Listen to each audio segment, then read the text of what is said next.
Hello, everyone, and welcome back to another edition of the Cognitive Discourse. I'm your host, Joseph Carrasco, with another awesome episode. Before we get into that, I do want to apologize to you guys for not uploading as much as I used to. We used to have the shows come out every Friday. And in the past couple of months, I've been really busy with not only other content that I'm making with the other content platforms that I have, but also I've had to go back to doing an actual job to help my family out with the holiday season and everything, all the prices going up. It's just been really hard. So I've had to make some adjustments, but I'm hoping in 2024 we can go back to doing what we were doing and hopefully get some type of schedule back up and running. If you're listening to this on Spotify or any of your audio streaming platform services, then head over to YouTube as I am trying to make this show a little bit more YouTube based. I am recording this one with my beautiful face. So if you want to know what it look like, you can go there. But just search the Cognitive Discourse on YouTube and you can find us. Not only am I going to be doing more of this type of stuff on YouTube, but I also do reacts to like libs of TikTok and stuff like that. So if that's something that you're interested in, want to see my opinion on that type of stuff, then head on over to YouTube and subscribe, like my videos and all that fun stuff. You already know what to do. I don't need to tell you. YouTube's been out for years. You guys know what to do. But yeah, if you're listening to me on a streaming service, again, thank you so much. I appreciate the audio only stuff, but I am also going to try to integrate YouTube a little bit more. So if that's another place that you want to follow me and show support, I really do appreciate it. But yeah, let's get into today's episode.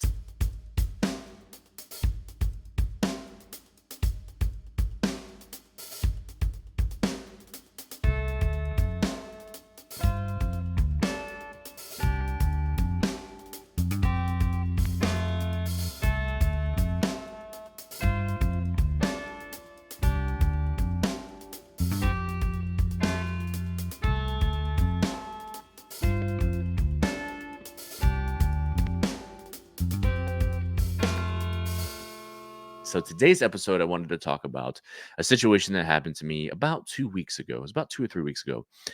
And in that situation, firearms were pulled, guns were pulled, and I'm lucky to still be breathing. But I wanted to share it with you guys because it's an interesting story because you get to see the difference in opinions about people who are pro Second Amendment and people who are against it, people who are for your Constitution and people who are against it. The situation, how it unfolded afterwards, was a little interesting to me, especially where I live. I live in Texas. So to see the reaction from some of these people, I guess I can't say I'm too shocked, but I mean, I live in a city, so Texas cities are pretty blue, pretty liberal. With that being said, I wanted to share this with you guys to give you kind of an insight into what it's like to be a pro two advocate, being a law abiding citizen who practices their 2A, who appreciates the Constitution, and is just a family man who wants to be left the fuck alone, and how we get treated. So, with that being said, let's get into it. So, about 2 or 3 weeks ago, me and the wife had went to our neighborhood HEB to get groceries. And we had planned on going to Sprouts afterwards because at Sprouts we get our kids their snacks there instead of HEB. There are a few things at HEB that we get for them, but for the most part, Sprouts has more of the type of snacks that we look for. You know, the chips, they have a bigger selection of chips that are cooked in avocado oils instead of seed oils. They have certain snacks that aren't used, they don't use like dyes like red 40 and yellow 5 in their snacks. There's not a lot of processed sugar and stuff in them. So Sprouts does still have all that stuff. So you still have to be kind of vigilant and make sure you read the ingredients, but they have a better variety of the healthier type stuff too. They have the health options there are a lot better. So anybody who is high up in HEB, if you happen to be watching this, get on that. Let's try to get some better stuff. I know there's only like 10 corporations that own everything, but if we can get some stuff in there that, doesn't use seed oils, that's not has a bunch of processed sugar in it, doesn't use dyes and natural flavoring. If we can get some more healthier options, I definitely would appreciate it, and I'd spend more money at HEB buying those type of snacks. But I digress. So me and the wife went to HEB. We come home, we're unloading the truck. As she's unloading the truck, my mom was actually watching our kids, and she lives in the same complex as us. So I went over to grab the kids, and I told my mom, "Hey, we're still gotta go to Sprouts. It's getting late. The sun's starting to go down, so we'll take the kids. That way you can rest." Because my mom had them all day. So I walk my kids back to the apartment. So I walk the kids back to the apartment, and once I get them into the apartment, I go back out to start grabbing some of the heavier stuff, like the water and stuff that my wife left for me to pick, which I know why. I get the heavy stuff. So anyway, I start grabbing that stuff, and as I'm doing it, I see two younger individuals coming out of the same building that we live in. Yeah, I live in a complex, apartment complex, and they live in the same building, just like two bridges over. We have like these wooden bridges that go across. And I see them get into a car that I've seen here for at least a year. I've lived here for almost 5 years, and I've noticed the car. It typically parks in the same spot. Now, I'm one of those individuals that walks around the property all hours of the day and night. I walk about 5, 6 times a day. Although now, here with me working in the new job that I work, I don't walk as much as I used to. And then with the weather changing, it's cold and wet outside. I don't walk as much. But when it's a beautiful day, it's nice outside at night, I'll be out there 5, 6 times. And a lot of the times I do that because I walk around. And this part's also important to remember because it comes into play later in the story. But there's supposedly some TikTok trend going on right now with Kias and Hyundais. So this is also a PSA. If you own a Kia or a Hyundai, if you have a garage, keep that car right now, because supposedly there's something wrong with the back window on Kias and Hyundais where the alarm system, when they design those cars, it doesn't make that window go off. Like if you break that window, the alarm won't go off. So people on TikTok have made this a trend, and pretty much every Kia and Hyundai that is in our neighborhood has been broken into, stuff stolen, whatnot. I always tell people don't leave anything valuable in your car to begin with. It doesn't matter what you drive. Do not keep anything valuable in your vehicle. There's nothing valuable in my truck. I made sure of that. And just know that if I catch you breaking into my truck, you will be dealt with appropriately. There's nothing valuable in my truck, and your life is more valuable than anything you're going to find in my truck. If you break into my truck, you've told me that you value my stuff more than your life. Let's just put it that way.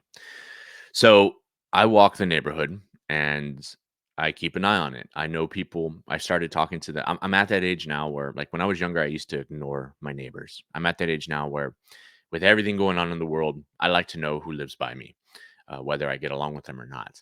I communicate. I talk to people, and because I walk so much, I see people out, and I'm pretty approachable. I'm pretty friendly. So talking to people and getting to know people is not difficult for me. It's pretty easy, and I've met a few people. The cool thing is I've met some military guys. I've met some musicians in my neighborhood that I would have otherwise not known about had I not talked to them. So I have been talking to people and finding out who drives what. So in case that type of situation happens, I know, hey, you don't own that car. I know that you're breaking into that car, and I can handle business. So again, remember that though, because it does come into play. I do walk the neighborhood, not only my apartment complex, but the neighborhood behind me, as it also has a bunch of families that live back there. They walk around. And when this situation happened, it was around the time, it was at dusk. So it was at the time when families are walking those streets and they have their kids. There's two families I know in particular. I don't know if she's a single mom, but she's out there by herself, and she has like a 4-year-old that she walks with. And then there's another guy who, big dude. He's probably like 6'6", just fucking massive. But he's got a little 2-year-old, and she likes to walk, and he goes and walks up and down that main road as well. So I know the families that live back there as well, and I watch that neighborhood as well because they've been having break-ins here recently too. Now, mind you, I don't live in a bad part of town. I live in a pretty decent area. It's just I think my apartment complex and a couple other apartments, they're becoming slum apartments, and so because of that, it's drawing in the wrong type of people. Anyway, I'm unloading the truck, and as I'm unloading the truck, I see the two individuals hop in this car. And they get in the car, and when they take off, initially, they burn out and make a bunch of tire squealing noises, just and they take off, right? I look up and I just shake my head like, "Nah, it's kids being kids," right? And I think nothing else of it. I figure that's just them being dumb. They're whatever. It had just kind of rained, so the ground was a little wet, and I figured, okay, that's going to be the end of it. I continue taking my groceries in and out of the house, and as I'm doing that, I can hear them off in the distance, burning out, and the tire squealing, and them just driving like dumbasses. So what they're basically doing is they're going back onto the main road. There's a main road that cuts through the freeway over by where my apartments are at, and I can hear them driving around. And I hear them over by the freeway, and then I can hear them in the back of the neighborhood where all the houses are at. And so as they're doing that, I just keep taking my groceries in, and I'm just like, fucking dumb kids, they're going to cause an accident. So as I come back out, after about my third or fourth trip going inside, I come back out and they drive through our apartments again. And as they're driving through, I get a good look at them, but they're hauling ass through it. They're burning out, they're doing donuts, they're doing all kinds of dumb shit in the complex itself. And I happen to see them take a left when they leave out. Well, if you go right, that's going towards the freeway. If you go left, you're now going into the housing area. And on that main street that they went down, that's where I see a lot of the families with their kids. Again, the neighborhood is kind of like a giant O, and there's a lot of streets that are dead ends and cul-de-sacs, and there's a one main route that you take, and it kind of just covers all the houses. So families tend to walk those main roads and then get back to their house, because typically their house is either, if it's not on the main road, it's in a cul-de-sac, but you don't have to do any like walk a certain way, turn around and go back the other way. It's a giant circle basically. So you walk one way, and then you're going to be back into your house at some point. So I go inside and I grab my Doberman. Now my Doberman's about 1 years old. I've talked about him before, but he's a big boy. He's 100 pounds, easy, and he looks like a giant horse. The dude is he's a massive Doberman. He's bigger than most Dobermans in our area. I have some other friends that have Dobermans in this area, and he's a chonky boy. He's a big boy. So we start walking. I went and grabbed him. I go inside, and I'm like, I told the wife, just stay inside. There's some people acting like assholes. I'm gonna see if I can catch them. So I put the leash on my dog, and again, I'm not going to look for a fight. I'm looking to tell these kids, like, hey, chill the fuck out. This is a neighborhood. Don't do that. Basically, be the dad that I know they don't have, because if they had a daddy, they wouldn't be acting that way. So I grab my dog, and these kids, they look like they're probably 19, 20. They're young. So I grab my Doberman, I start walking. I start walking like I normally do when I take him for a walk. He's super excited because he hadn't gone for a walk that day. So he's like, fuck yeah, let's go. And my Doberman is very goofy. He's excited. He's kind of pulling. I'm trying to keep him under control. And as we go down to the main road, cars are coming from that freeway side. And it's a bend. So they're coming around the bend. And I see to my left, as I'm going towards the neighborhood, the car had stopped. There's a ditch, and there was a puddle of water where that ditch is, and they had stopped. They were going to start burning out and throwing that water everywhere. So when they do that, I see them and I tell them, stop. I yell at them. I'm like, hey, cut that shit out. Stop it. Go home. There's people in this neighborhood that have kids. There's people in the apartment that have kids.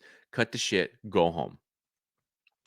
Well, as I start yelling at them, they start moving towards me. And as they're moving towards me, the other car passes by. So then they move all the way kind of over to give me space. So they're not like right up on me.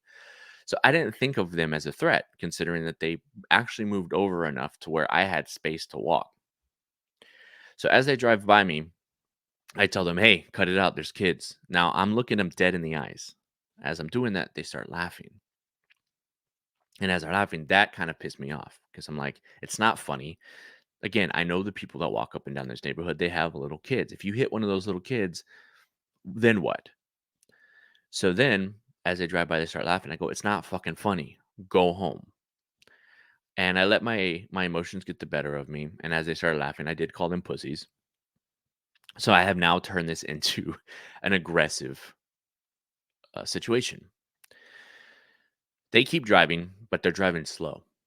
And I'm walking in the middle of the street, basically in a situation of like, if you guys want to do something, let's do it. Like, if y'all want to dance, let's dance. So I'm standing in the street with my arms up, like, go home. And I just keep repeating the same shit over and over. I just keep saying, go home. This ain't fucking funny. There's kids in the neighborhood. I just kept repeating, there's kids in this neighborhood. At this point, my demeanor has rapidly changed. So my dog notices that, and he's not being goofy anymore. He's now focused on me, looking at me like, what the fuck's going on? So as I'm doing that, and I'm standing in the middle of the road with my arms up, the passenger decides to pull out a handgun and hang it out the passenger window. And he didn't. It's funny because when I talked to the cops, they asked me or the dispatch actually asked me if they had pointed it at me. And I said, technically, I think they tried, but I think it was more of a scare tactic because when he put the gun outside the window, he pointed it like this. Like, so the door's right here, right? So let's say he has his arm like this. He went like this with the handgun. So one, it's upside down, and two, it's just like pointed in my direction, right? And at that point, I'm within my legal right that I could have pulled my firearm and started firing at them. But I also think a lot more clearly, and that just wasn't me. So what I did is when I noticed that I'm in the middle of the street, I noticed it right away. I started moving over towards the driver's side, so he has no shot. As I do this, they now are creeping up to the entryway into my apartments. They pull into the apartments because I'm still walking towards them. I haven't stopped. The gun being pulled on me didn't scare me and it didn't stop me. What it did do is kept me from, I stopped talking. I completely stopped talking. I said, okay, so we're playing a different game now. So me talking, the talking's done. So as I walk over to the driver's side, when they pull into the apartments, me and my dog rush up. So at the entryway, there's this big working van. It's like one of those big Sprinter vans, those Mercedes Sprinter vans. It's one of those, and it's been parked on that corner for the longest time. So once they pull in, I'm like, okay, they're gonna get. They're more than likely they're gonna get out. If they don't get out, great. They drive off, whatever. But if they get out, I need to be ready. So I take cover behind that vehicle. They can't see me now. I can kind of see them. I can see where they've stopped. At that point, that's when I draw my firearm. Now, I might get some flack for this, but I honestly feel like this is one of those situations where what I'm about to say that I did might have saved their life. And I know some of you guys are going to be like, you shouldn't do that, blah, blah, blah. But when I go walking in my neighborhood, I don't carry like I typically would carry. I carry I carry one without one in the chamber. Let's put it that way. So I pull out my firearm. I rack the slide. I racked it loud enough for them to hear it. I didn't rack it softly. I cranked on it's a Glock 19. I cranked on that thing. When I did that, they second guessed what they were trying to do. They then sped off. They burned out, took off, didn't see them anymore. Now, talking to the cops and talking to my wife, there are a multitude of things that could have warranted that type of escape. Some of the things that I'm thinking of is either that handgun that they had wasn't real, it was a BB gun or an airsoft gun or just a cap gun. It probably wasn't real. It looked real from the distance that I was at. Again, it was the sun was going down and all I saw was a black gun-shaped thing. So it could have been fake. Or secondly, because they couldn't see me, but they heard it, they now are aware that I have a firearm and that I have the drop on them because they don't know where I'm at. And they don't know if I know where they're at, which I did. I was already working a flank and I wasn't going to fire until they proved that they were actually gunning for me. Again, I was thinking about the law, which sucks. As a law abiding citizen, we have to think that way. So I had to make sure that they were the aggressors and I was now in self defense because you got to look at it this way. When I talked to them the way that I did originally and I called them pussies, I was the aggressor. I was the one yelling at them, right? But the moment they pulled out their handgun and I retreated, I retreated. I am no longer the aggressor. The fact that they pulled into the apartments and now they got out of the car and they came if they had come look for me, they are the aggressor because I have retreated. I have rights to self-defense. So yeah, when I those are the things I thought of. Either the gun was fake or they thought that they had an easy target. And the moment they heard me rack it around in the chamber, and chamber that round, they even if it was a real gun, they realized that I wasn't an easy target, and they didn't want that smoke. Again, criminals don't like being shot back at, regardless if it's real or not. They don't like it. I mean, watch videos of people who actually have firearms on them and they get into shootouts with people. A lot of the times, the criminals flee. Now, that's not always. Some of them have real intentions to hurt you, but others, as soon as you pull out a firearm and you start shooting at them, they dip out. They don't want to be a part of that. So that's what I was thinking. Either the gun was fake or it was real. And when they got the concept of, oh shit, this guy actually can fight back, they dipped out. Being shot is a real fear in a lot of these cowards, and they look for easy victims. They don't want any type of resistance. And so they drove off. They peel out. They take off. Well, I did my job. They weren't causing a fuss anymore. The driving around, the peeling out, all that shit stopped. So I walk back to my apartment with my dog. He's a little pissed off because now we're not going on a walk. We took a few steps out the apartment complex and we're going right back to the house. He proved himself though. I always kind of question my Doberman because he is kind of a goofy dog and he's young. But that day, the moment I pulled out my firearm and it got real, he was at attention and he was as focused as I was. And I give it to him. He did his doggy job at that point. I don't get dogs for protection, but when it's naturally instilled, which it is in Dobermans, to see it in action is pretty fucking cool. So I don't doubt that he would have, given his life to preserve mine, and I wouldn't want that for him. But again, I think that was one of the main reasons why these cowards decided to take off. Not only did I have a firearm, but I had a Doberman, and if I let my Doberman go, you got to deal with him, and the chances of you getting shot it highly increases because I actually can hit my targets. I don't know if they can hit theirs. And even then, if you have 100-pound Doberman running after you and that owner has a firearm on you, who are you going to shoot first? Are you going to shoot that Doberman who's closing in super fast? Or are you going to shoot the owner and then let the Doberman grab a hold of you? And again, my Doberman is not small. He's not on the small end. He's a chonker. And those kids didn't look very big. They look like they both were probably 150 pounds together, soaking wet. So they didn't want the smoke. Anyway, I go back home and I tell my wife and kids stay in the apartment. I just had a gun pulled on me. I need to call the cops. So I called up police officers. I called dispatch, and they first thing they asked me is, I tell them a gun was pulled on me. They asked me the situation. I tell them the situation. They asked me if when I pulled my firearm, if they saw me pull it, and I'm like, that's not important. What's important is that they pulled a gun on me first, and they pulled on me because they didn't like being told to cut it out what they were doing. They were already breaking laws. I confronted them. They pulled a firearm on me. I retreated and then pulled my firearm. And so she kept asking me, well, did they see it? Blah, blah, blah. I was like, no, not that I'm aware of. I know they heard it though, because I racked a slide. And I'm guessing that's what made them take off because they peeled out right after that. And she goes, okay, well, we'll send police officers. So police officers show up, two cops, and I approached them. The dispatch told me to stay in my apartment until police arrive.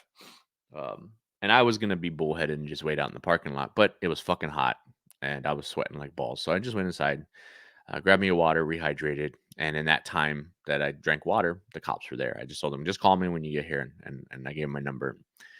So I go out there and I meet with the officers. And as I'm walking up to them, I have my hands up, say, "Hey, I'm the one that called you guys. Just so you know, I am carrying. I do have a firearm on me." Cop said, "Nah, you're fine." And I start talking to him, and I tell him the story, tell him what happened, and both cops were were just like, "Okay, did you happen to get a license plate?" I said, "No, but I know the car lives here, so all I got to do is wait for that car to come back, and I will take the license plate number, and I will. Is there a number that I can call to get back to you guys?" And they basically said, "Yeah, here's a non-emergency number. Once you get the plate, just give the non-emergency number a call. Here's the case number. Here's my name and badge number. Just give them all that information, and we'll be able to handle it from there." said, "Cool." So they took off. They pretty much told me, "Good job. You're lucky you had a firearm on you and this and that." And it wasn't an issue with them. They knew exactly what happened, and they basically told me had I fired on them in the situation that I was in, it would have just been less paperwork they would have had to worry about. So cops are fucking cool.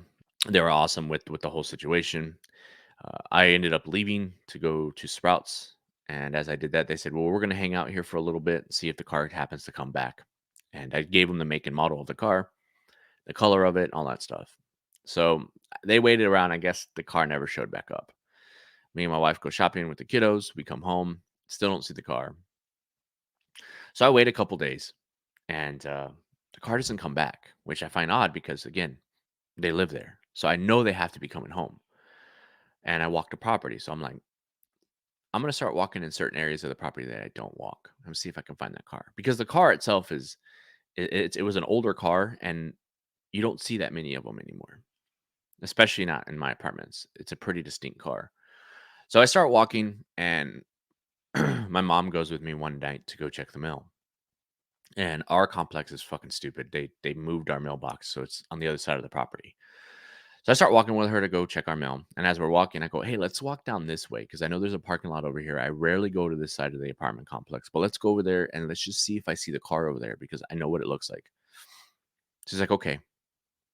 We walk on that side of the complex, and lo and behold, the exact same color car, make and model, is parked in that side of the complex. So I told my mom, "I'm gonna take a picture of the license plate of this one." I don't now at this point I don't know for sure if this is the car or not, but it looks very similar. And like I said, it's not a common car. So I take a picture of it. We go back. I walk my mom home. Then I come home. I tell my wife about it. And then I said, I'm going to keep an eye on that car for the next couple of days and see if it continues to park over there. Because if it stays over there and it's parking in kind of the same area, then it probably is somebody that lives in that building. Let's fast forward another 2 days. I walk back and I'm walking to the mailbox again. This I see a car that looks just like that car again, but it's parked on the opposite side of the complex. So I walk up to it and I still have the license plate saved in my phone. So I pull it up, I look at it. It's the same car. So this has to be it. This has to be the fucking car because why was it parked on one side of the complex and now it's parked somewhere else? They refuse to park it over where it needs to be because again, they know they fucked up. So then at that point, I go ahead and call the cops, call the non-emergency line. I turn in the license plate number, and they take care of all of that. They go, "We're going to send some cops out so you can talk to them in person." I said, "Okay, cool." So the cops come out again, and one of the cops that I had talked to originally came again, and he came with a different cop this time. So I give them the information. I talk to them again. They tell me, "Okay, well, there's not much we can do. We can basically just put this on file. It's on record. So if a situation with these people happen again, we have a record of it, which would help me in the long run. From a legal standpoint, it would help me in the long run. But like I said, we live in Texas. We have the castle doctrine. We have the stand your ground laws. We have laws that protect us, and then of course we have the Second Amendment. And so our laws are kind of loose when it comes to that type of stuff. And in a self defense situation, the only person I really kind of have to worry about is who our DA is, and kind of what side of the fence they sit on. So anyway, cops take the information down. I tell them where the car's at. They said, "Okay, we'll go take a look at it." Blah blah blah. But at this point, there's not much they can do. Almost like a week has gone by at this point, so there's not much they can do, which I understand. But I'm just glad that they have it on file to protect my ass in case I have to run into these dickheads again. So at that point, the officers that met me the first time and now here the second time, he basically tells me the only advice that I can give you is to take the information that you have, take it to your office and let them know that we have it on file and that you've called the cops and all that stuff, but also give them the license plate number because they can tell you for a fact if that car is in the building that you think that it's in. And I said, yeah, I was like, I kind of put it off. I wanted to wait till I talked to you guys before I went to my apartments because Apartments are kind of, I mean, we have a policy here in our apartments about handguns, about firearms in general, and so they make sure you're aware of that. So I don't think that they're very pro gun in this complex. And he goes, "No, I totally get it." He goes, "But I would definitely still take it to them and let them handle it." So before we go any further, I do want to state what that says in our lease, and basically because they make sure to point to it. And in the conversation I'm going to have with the manager, she likes to point it out too, which I didn't say anything about it because it was real quick. But had she harped on it, I basically would have said, if you read that section like I did, it states that you are not allowed to open carry on our complex. They don't want you open carrying on our complex. It doesn't say anything about concealed carry. And even then, like me and the officer were talking about, the Constitution trumps that. Our Constitution trumps that policy. And again, it says open carry, which I was not doing. So within their own policy, I wasn't breaking any rules. I wasn't breaking their policy. I conceal carry when I walk around. I don't open carry. I don't open carry in general because I think it's dumb. If you do that, awesome. You know, the only way open carry I think would work is if everybody who carries does that. You know, you'll hear the whole like, "Oh, well, you're putting yourself as a target." Yes, if there's only one or two people open carrying in a public area, you do put yourself at kind of a disadvantages. With criminals, they have the upper hand. They know who has a gun. You're probably going to be first target. But if everybody did it, you wouldn't be at a disadvantage. If anything, like if I owned a restaurant, I know there's a restaurant. I don't remember where it's at, but I know there's a restaurant that does that, where everybody that works there is allowed to carry, and the waitresses and the staff all open carry, and I guarantee that's probably one of the safest restaurants you could eat at because since everybody's open carrying, when criminals go in there, you have to take in a massive group of people to go in there to cause havoc because everybody has a gun. So no one's a specific target, right? Everybody has a gun. So you target one, you got all these other wait staff that have guns too that are going to draw on you. So that's the only way I can see open carry actually working for a society. And I hope we get to that point sometime in my lifetime. That would be pretty cool. It definitely would make the streets safer. You know, the saying goes, you know, a polite armed society is a polite society, right? Looking at that, if you actually read it, it just says open carry. It doesn't mention anything about concealed carry or anything like that. It just says you're not allowed to open carry on the premises. That's basically the gist of it. So anyway, I told the cop that, and he's like, "Yeah, you know, that doesn't trump your constitutional rights." He's like, "I would just let them know, inform them that way they know." And he said, like he said, if you give them the license plate number, they can confirm if the car's on the lease, they can confirm that it's in that building, and we know exactly uh, who pulled a gun on you. So I said, "Okay, cool." So I wait till the next day to do that because this was at nighttime. Next day, I go to the office. I take the information that they gave me, what's it called, the number, the badge number, and name of the officer, the case number. That's what I was looking for. The case number, and I basically tell her what happens. Well, I get through the beginning part of my story. I get to the part where they pulled a gun on me. I get behind the van and I draw my firearm. I rack the slide, and then they take off. I get to that point of the story, and she stops me and tells me, "Did you call the cops?" And I said, "Eventually, like you cut me off. If you let me finish, eventually I did." She goes, "No, no, no. But did you call the cops beforehand?" I was like, "If I have a choice between my firearm or my phone, I'm picking my firearm." And she goes, "No, you're not understanding me." She goes, "Why didn't you call the cops the moment you saw them burn out?" And I told her, because during that time, that's not what I'm thinking about. I didn't think that they would pull a firearm on me. I didn't think that it was going to be an issue. I'm standing up for my community. They're driving around like assholes. So I just tell them to stop. They wanted to escalate it. Yes, I escalated it by calling them pussies. But at the end of the day, they thought it was a joke. And nowhere in that scenario did I ever think that they would pull a gun on me. I told her, and then on top of that, had I called the cops, one or two things could have happened during that. They could have just stopped and the cops would have never found them. Or two, they would have hit somebody because at that time that they were doing it, there's families that go walking in that neighborhood and in our neighborhood. We have a special needs kid that has a bus that pulls in around the time that they were doing that. Somebody could have got really hurt. And if they're willing to pull a gun on me, what makes you think that they're not willing to run from the scene? Then what? No, I did my duty as a citizen, as a law-abiding citizen, as a father who cares about not only my children, but the children that live here. She didn't like that answer. She told me I should have called the cops. And that's when she brought up the policy, which made me laugh because that proved to me that she doesn't care. I then told her, I walk this property because we have a bunch of car break-ins that are happening.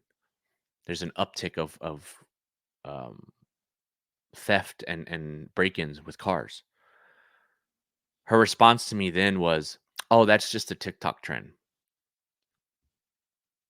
That somehow makes it right?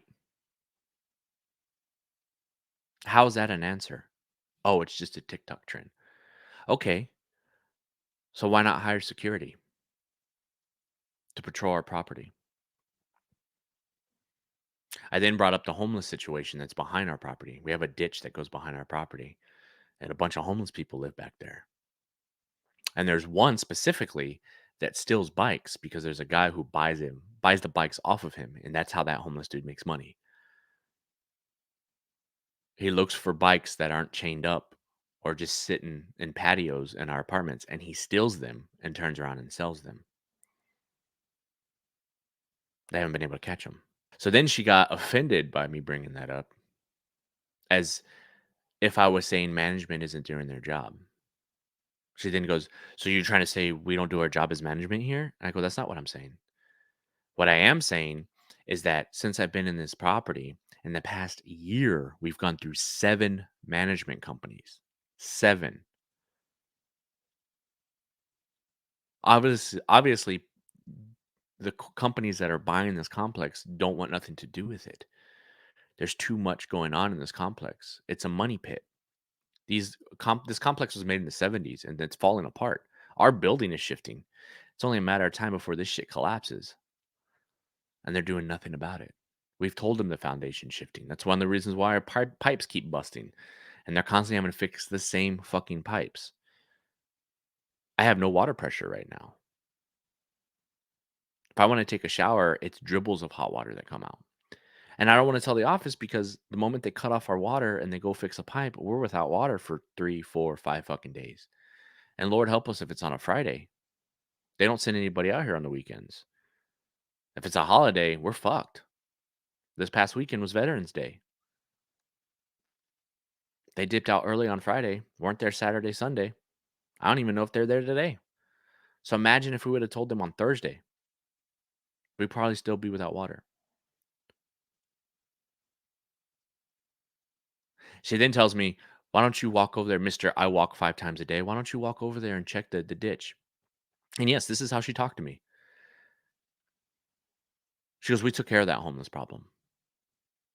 Funny enough, I found out from a neighbor right after I talked to her that they had done it that exact day that I went to talk to her. She made it sound like they took care of it weeks ago. They literally had taken care of it that fucking day. And she used that as her argument. But the funny thing about the entire situation is that she completely ignored the fact that somebody in our complex was driving around like idiots. And then when called out on it, they pulled a gun on another tenant.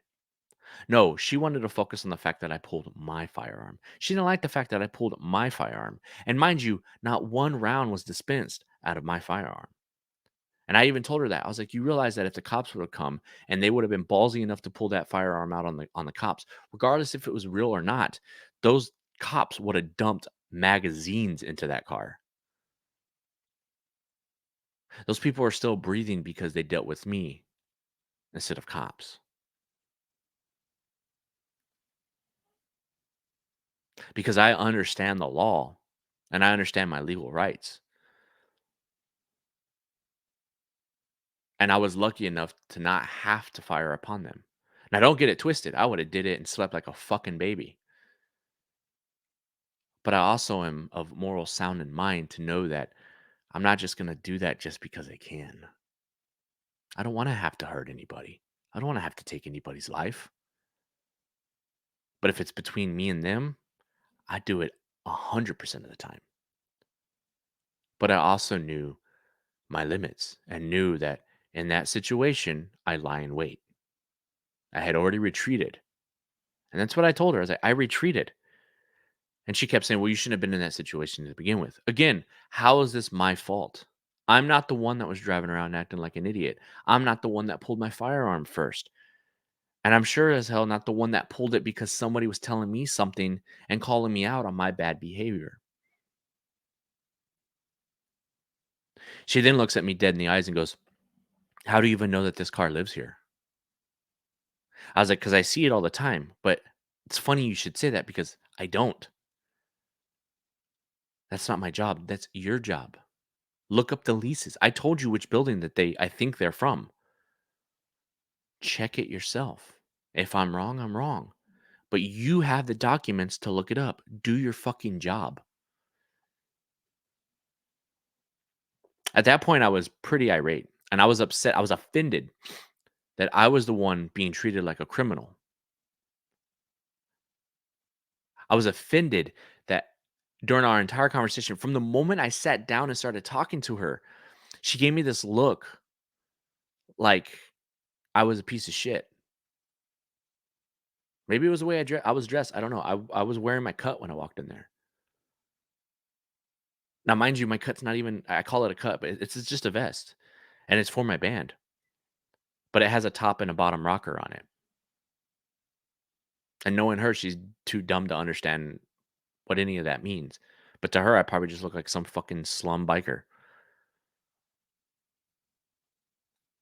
But she was very condescending in the way that she was talking to me, and that's what irritated me.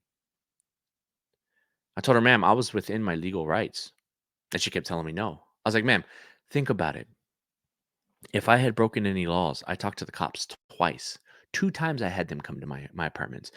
If you think I was breaking any laws, don't you think I would have been in handcuffs? Don't you think I would have spent some time in jail? No, the cops patted me on the back and told me to keep in touch with them about the situation. It's on file. She kept telling me to lower my voice. I said, stop talking to me in a condescending way. I'm not a child. I'm a grown ass adult. And I'm telling you about something that happened on your property, but you don't want to hear it. All you hear is, I pulled my gun and I didn't call the cops. When again, this whole situation would have been avoided had they not been acting like dumbasses, had they not pulled a firearm on me. And it's a good thing I didn't have to shoot them. I'm glad that I didn't have to do that. So stop treating me like a criminal. I patrol the grounds because you don't want to hire security. I patrol the grounds because I want my kids to be in a safe environment and I want people to know that we don't play around here. I'm protected for not only my kids and my family, but everybody else in the complex. And the funny thing is, and I even told her, I was like, there's plenty of people in this complex who know who I am. Ask around. Ask them how thankful they are that I patrol because you refuse to get security here. They've told me themselves, I'm glad you do that, man, but be safe out here. I don't understand how I get played to be the bad guy in that scenario. She then tells me, you need to stop yelling. I tell her, you need to stop being condescending. She goes, I'll be any way I want to be. I said, exactly. So understand this, ma'am. Let's get one thing straight. I live here. I pay to live here. You work here. Let's not get it twisted. At that point, she told me, you can get out of my office. I laughed in her face and walked out. A part of me wanted to stay so she'd call the cops. So then we could explain everything that just happened to those cops. And I would have loved to watch those cops fill her in on the laws and on the Constitution. Because had she brought up the policy again, I would have said, have you read it? Read it out loud so me and the cops can hear it. Go ahead, go get the policy, read it. Because nowhere in there does it say anything about concealed carry. it specifically says open carry. But that at that point, I didn't wanna fucking deal with it no more. She showed me where she was from, and she also got offended because at one point when we were talking about firearms, I told her, "This isn't California. This is Texas. We have different laws here." She goes, you're right," but she didn't like that. Ooh, if her eyes were daggers, I would have fucking bled out right there on that floor. But she showed me where her mindset's at. If you're so worried about firearms being on your property, then my outlook on it is if you're going to get rid of anybody in the complex, it should be the ones that are running around like assholes, pulling firearms on people because they're doing dumb shit. Should you not? If you were to kick me out of my complex for that, I think a lawyer would have a field day with that, would they not? Because how am I being reprimanded for coming to you, telling you a situation that happened, and the people who caused that situation are still able to live here? How does that make any sense? They're a danger to the community. Imagine if they hit someone and that someone's loved one gets mad enough to call them out and they pull a gun on that person. Are you going to tell that person we should have called the cops first? In the moment, am I supposed to stop everything I'm doing and pick up my phone? That doesn't make sense. These are those type of people that live in fantasy world, believe cops have wings and can teleport. Funny enough, I guarantee you if I talk to her long enough, I guarantee you she's the type of person that believed in the whole defund the police back when that was a thing. These people have so much flaw in their logic. Again, I'm not going to stand around and wait for somebody to come to my rescue. I don't know if you guys have ever heard that saying, but when seconds matter, police are always minutes away. And I feel better knowing that there are people in this community that I live in that share the same ideals that I do when it comes to protecting and overlooking a community. Because I talked to my neighbors after that situation happened. I talked to a lot of them, and they thought it was a fucked up situation. And I found out which people in this neighborhood are armed, which people in this neighborhood have the community's back. It's kind of refreshing. It allows me to sleep better at night, knowing that I'm not the only one in this community ready to defend our community if we need to. But what do you think about it? I'm curious to see what you guys think about this whole situation. Do you think I was in the wrong? And if you do, please explain. I'd love to hear that side. Do you guys agree with that manager? What would you have done in that situation? I talk with the confidence that I talk with because I've been in situations that have proven to myself that I can handle those situations. I don't ever pretend to be a tough guy, and I don't want that to come off like that in my videos or on social media or anything like that. I don't think I'm a tough guy. I know my limits, but at the same time, I will also stand my ground if I need to. And that's just not me saying it. I know I'll do it. I've been put in situations where I've had to stand my ground. Mind you, this isn't the first time I've had a gun pulled on me. This is just the first time that I had a gun to defend myself with in a situation where somebody pulled a gun on me. The other times I had guns pulled on me, I was a lot younger and I legally couldn't have a firearm. But in my adult life, this is the first time a firearm has been pulled on me, and I had the ability to defend myself, and glad that I had that ability to do so. Some may say, "Well, you have a Doberman, you don't need a gun." I'm not putting all my faith in my dog. Again, I don't get dogs for that reason. My Doberman, I didn't even know that I was going to be a Doberman owner. He just plopped into our lap one day because a friend couldn't keep him anymore, so we took him. And we got lucky that we got him at 9 weeks old. He was still a puppy. But our dogs are our family. I don't use them as tools for protection. Although Dobermans, they're the only breed that was bred for protection. I don't use them for that. But that because it's naturally instilled in him, it's just a plus. but I wouldn't put my faith in an animal. The funny thing is that these people don't even know the world of hurt that they would have been in had they actually decided to go the route that they wanted to go. I don't typically share this, but I was carrying not only the Glock 19 with a 15 round mag, but I also had 3 extra magazines on me. The shorts that I was wearing were the ones that had the side pockets. So I had 1 mag in each pocket, both on my left side and in each of the side pockets. I also had 2 knives on me. Some may think I'm paranoid. Others may think I'm overprepared. But in the world we live in today, I want to make sure that I have enough to do what I need to do. Because it's not like the movies. I'm not fucking John Wick out here, not putting people down with 1 round. So yeah, I'd love to hear y'all's opinion on this situation. What would you have done if you would have been in this situation? Would you just have ignored the situation altogether? Would you have done what I did and stood your ground and spoke up? Would you have called the cops first? I'm curious to see what would have happened in y'all's situation if you were put in my situation, because I didn't have to assert myself into the situation. I could have ignored it, but that's not who I am. I'm not that type of individual. If you're that type of person, cool. Again, I'm not judging you. I'm not hating on you. I'm just curious as to what my viewers would have done in this situation. And if you agree with my actions and the way that I approached it. Again, I'm always open to learning new, different tactics, and I want to have an unbiased opinion on things. So let me know down in the comments what you would have done if you agree or disagree with the way I handled it.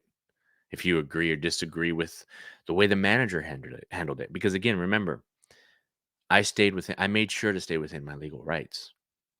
And I know I did because again, the cops, if I would have did broken any laws or did something I wasn't supposed to, the cops had every right to arrest me, but they didn't.